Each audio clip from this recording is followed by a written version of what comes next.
Moses was born in Egypt when the Israelites were slaves there.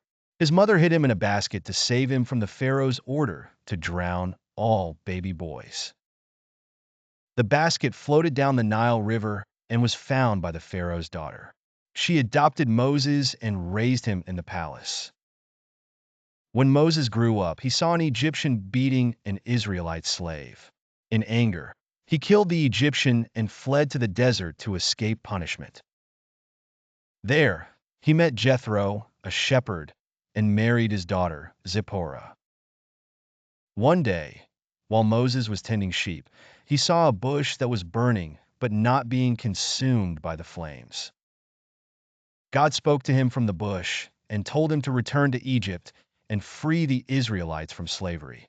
God promised to be with him and gave him special powers to perform miracles.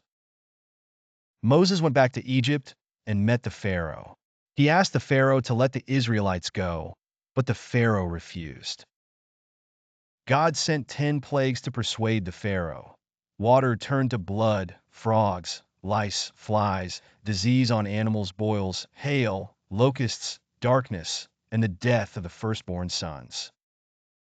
After the final plague, the Pharaoh let the Israelites go. Moses led them out of Egypt.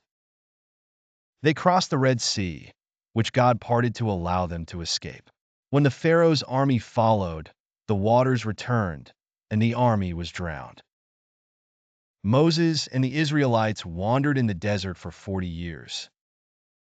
During this time, Moses received the 10 Commandments from God on Mount Sinai. These laws guided the Israelites on how to live and worship God.